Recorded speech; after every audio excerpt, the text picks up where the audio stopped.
Guys, you're welcome to my channel. Thank you for being there with me. Today I want to talk about an ICO and what is your business with ICO. Now you have to understand that ICO goes beyond you just buying into other people's ICO. If you have a business, maybe an existing business, and you want to hack the way you raise funds with the business, you can actually partake in an ICO. Or maybe you have an idea and you want finance to actually scale up, to actually put that idea into something that is worth something that's worth money, and you need money to actually do that. You can actually launch an ICO. So we'll be seeing how ICOs have actually done very well so far, how to go about launching your own ICO, the legal side, the developer side, and everything. Okay, now what is an ICO? First, you have to understand that ICOs, they are open for now, and they are unregulated. So when they are open for now, there are some regulations that actually has to do with how you go about launching an ICO and the rest of them.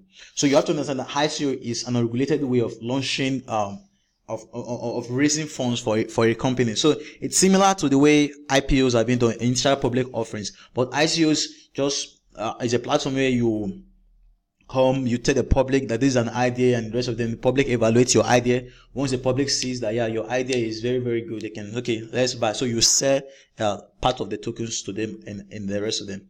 So the question is, how do you now set up and create your own ICO, seeing that ICO is a way to raise money? So you have to understand the two sides. You have to understand the legal side of it, because you cannot just say it's just a way to actually raise money, because we had issues like Confido scam, and there are other issues that have actually scammed people. So the space, even the SEC, the Security Exchange Commission, they've actually cleared it, and they said you can actually launch an ICO and the rest of them. So they are behind this stuff. But you will understand with me that when you have a society or a platform where there is no form of regulation, we're not calling for regulation per se, but people who are actually investing their money should be given some form of security in the system. So how do you now launch an ICO? Depending on where you are. So we're talking about the legal side, then we're talking about the service side, and we're talking about some other. So we have the legal side and the service side. So for the service side, there are some platforms that can actually help you. That can actually help you with the service side. One of them is Argon. So let me show you Argon from my browser. So if you go on Argon, they've actually helped some other ICOs and the rest of them. These are some of their clients. You can go and you see things for yourself. So this is a platform to actually help you with raising funds and the rest of them. Then the next one is, as you can see, is autonomous. You can actually go. Then the next one is Vanbex. Then you have transform.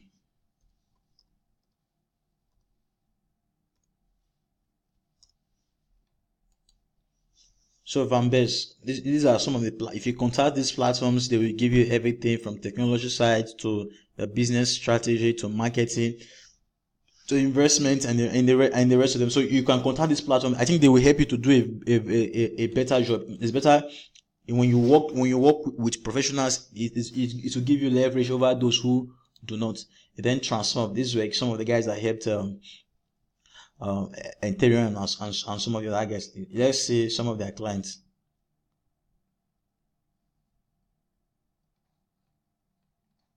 Okay, so you can actually contact them and tell them you want to launch an ICO, and they will, you have to hear what they have to say. So this is autonomous.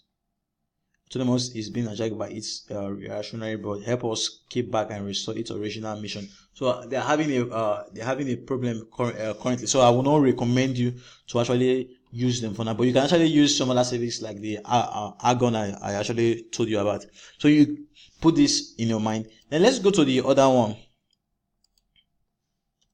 The other one is, okay, what determines the price of your coins? Now you have to understand that there are 30 things that determine the price of a coin. How much in dollars do you want to raise, and how much of the coins then you want to sell? So you have to understand, okay, ordinary people do not like buying coins that sell more than, let's say, $5 per token. Or personally from someone like me, I don't like buying coins that sell for more than $1 per token, because if the possibility of actually of such a coin actually breaking forth and increasing is very, very, very low. So how much do you want to raise?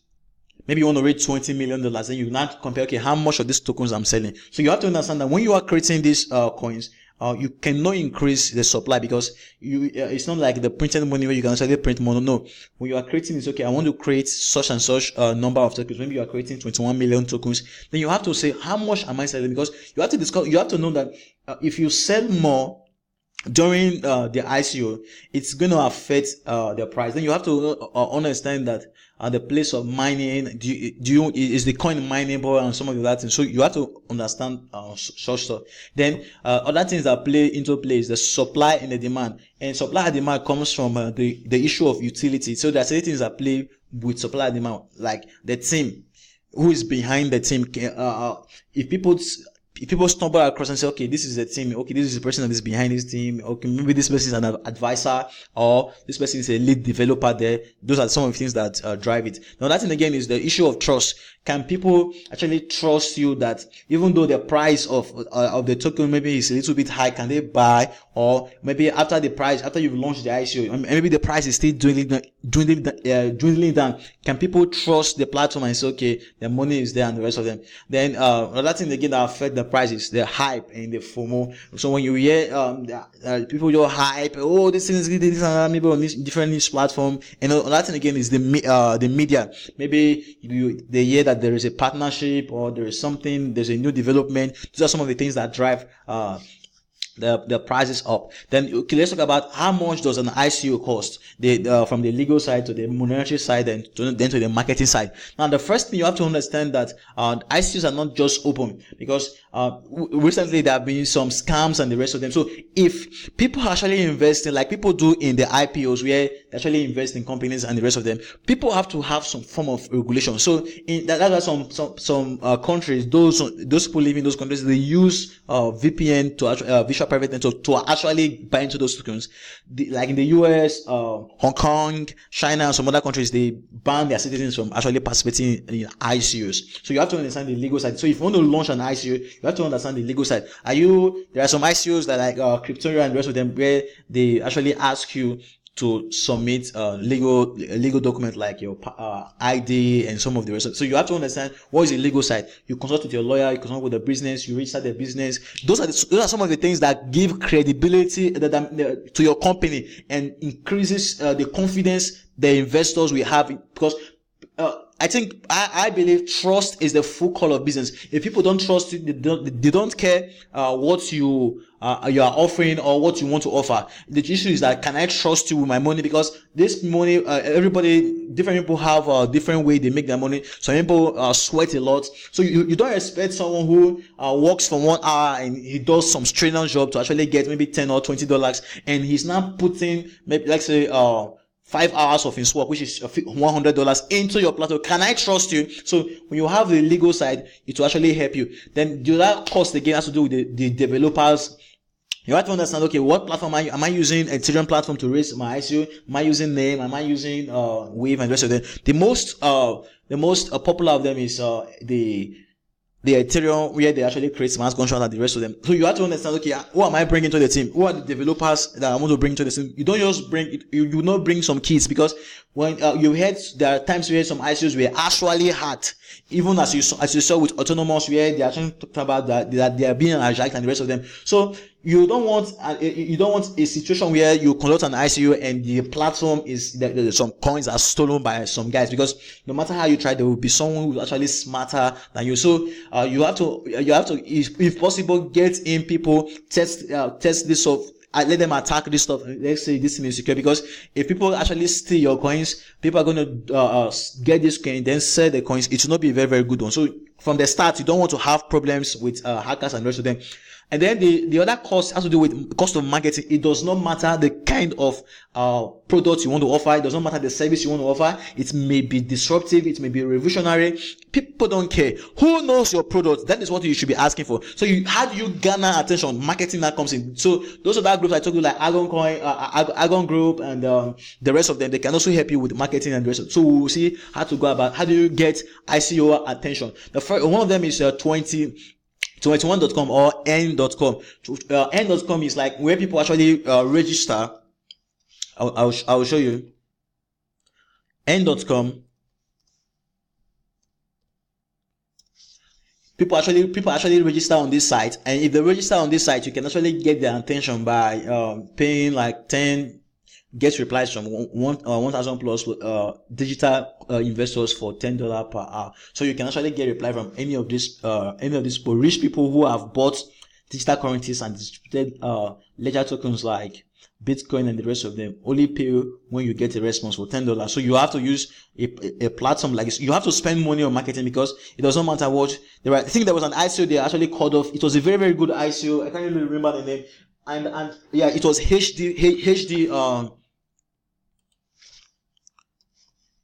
platform. When I was going through the ICO, I was like, I was very, very disappointed that they said the token say is over and the rest of them, that they have to admit that this thing, however, we can't at this time make any promise, we will address it in a better way. So they did not actually fulfill the ICO. So they are returning, if you can see from the statement, officially announcing that we will return coins to everyone who has contributed to the project. The token say is over for now, and we have to accept that the ICO has failed to address the minimum problem. If you go through what these people are actually offering, they want to bring in a system here. They bring psychologists, sociologists, and the rest of the entrepreneurs. So they have a very, very revolutionary idea. When I went to the ICO, the white paper and the rest of them, I was very disappointed. I actually reached to them. I said, I'm very, very disappointed that a project like this is not actually getting attention. You have to ask yourself, is it the best musicians that get attention? Is it the best singers that get attention? Is it that make the money? No. The issue has to do with who knows you. So you have to spend money on attention.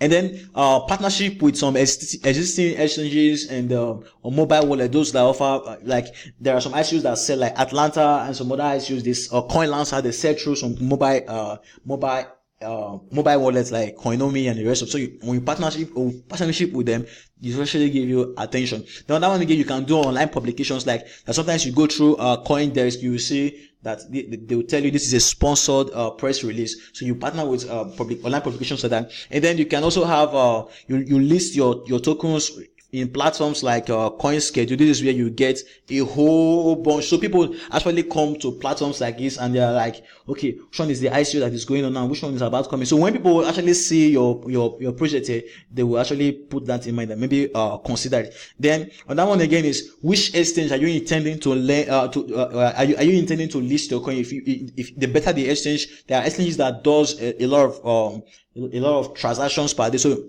people can actually say, okay, this thing is going to gain traction.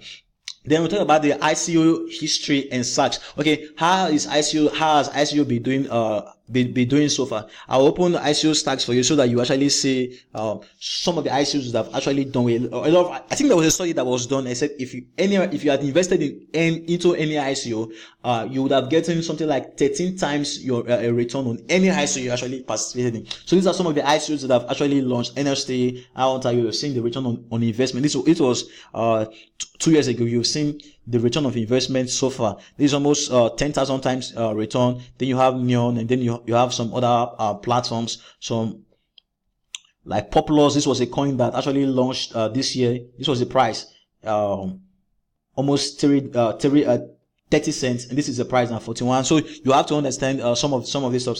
And then we talk about the what is the SEC stance on ICO. I think a few days ago, SEC said they are not actually against ICO. That is a new platform to actually raise funds, because if you go through the SEC regulation on IPOs, there were some certain regulations like you have to have $200,000 for 2 consecutive years, and you have to invest a minimum of $25,000. So, but with ICOs, there's much ICOs that just permit you to invest a minimum of maybe $50, or some of them can tell you invest maybe Even $1, like there's some ICO that tell you, the minimum you can actually buy is one of that token. Maybe one of that token is less than $1. So it's a very, very good way to actually raise money. So in a nutshell, how can ICO benefit your business? Your ICO can benefit your business if you follow all these methods. So guys, do have a very, very good day, and thank you, and bye.